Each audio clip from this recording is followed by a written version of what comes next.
கரெக்டா சொல்லுங்க. சொல்ல மாட்டான்.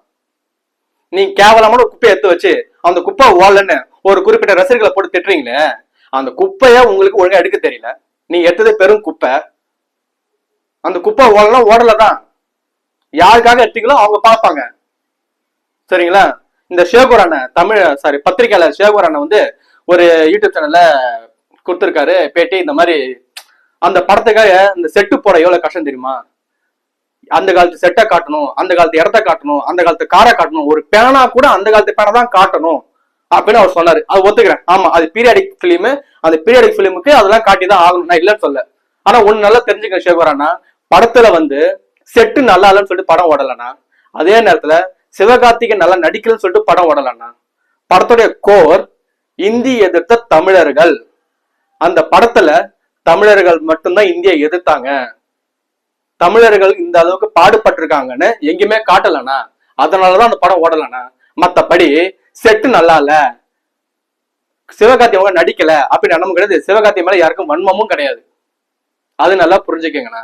அப்ப நீங்க ஏன் இன்னொரு விஷயம் ஒண்ணு சொன்னீங்கன்னா, நடுநிலையா ஒருத்தர் இருப்பான், அவன் நம்பாதீங்க, அவன் திட்டு பையன், உன் இந்த பக்கம் இருக்கணும் இல்ல அந்த பக்கம் இருக்கணும். அது எப்படி நான் சொல்றீங்க? உன் இந்த பக்கம் இருக்கிறவன் என்ன பண்ணுவான்? இப்ப ஏ சைடு ஒருத்தர் இருக்கான், என்ன பண்ணுவான்? பி சைடு பண்ற எல்லாமே தப்புன்னுவான். பி சைடு ஒருத்தர் என்ன பண்ணுவான்? ஏ சைடுல இருக்கிற எல்லாமே தப்புன்னுவான். அப்படி ஏ சைடுல இருக்கிறவன் நல்லது பண்ண விட என்ன சொல்லுவான்? நீ அவனுக்காக மட்டும் தான் நல்லது பண்ண, இன்னொருத்தருக்கு நீ கெட்டுதான் பண்ண அப்படின்னு சொல்லுவான். நடுநிலையா நீ யோசிக்கிறான்ல, அவன் தான் யாருக்கு இங்க நல்லது பண்றான், யாரு கெட்டது பண்ணா எடுத்து தெளிவா மக்கள் கிட்ட பேசுவான். நடுநிலையான ஒருத்தன் இருக்கிறான். சரிங்களா? உங்களுக்கு இருக்க முடியல அப்படின்னா நீ விட்டுருங்க, நான் இந்த பக்கம் கரெக்டா சொல்றீங்க, அது கரெக்டா போயிடுங்க. நடுநிலையா நம்பாதீங்க, திட்டு பையனா. அப்போ நீதிமன்றத்தில் நீதிபதி யாருன்னா? அவர் நடுநிலையான உட்காந்துருப்பாரு. ரெண்டு தரப்பு போவோம், ஒருத்தன் குற்றம் பண்ணனுவான், ஒருத்தன் பண்ணலன்னுவான். ரெண்டு தரப்பு வாதமும் அவர்கிட்ட கொடுப்பாங்க. அவர் நடுநிலையா இருந்தாலும் தீர்ப்பு சொல்றாரு.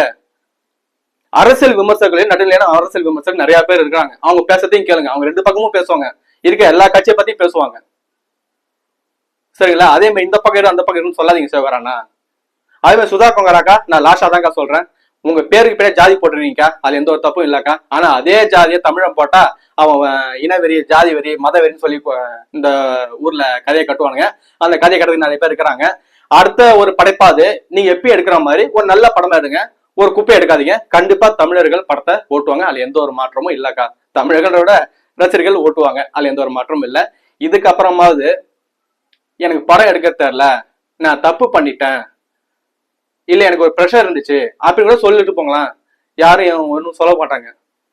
நீ ஒரு குப்பை எடுத்து வச்சுட்டு அந்த குப்பை ஓடாததுக்கு இந்த ரசிகர் தான் காரணம்னு சொல்லாதீங்க. அது ஒரு படைப்பாளிக்கு நல்லது இல்லக்கா. சரிங்களா?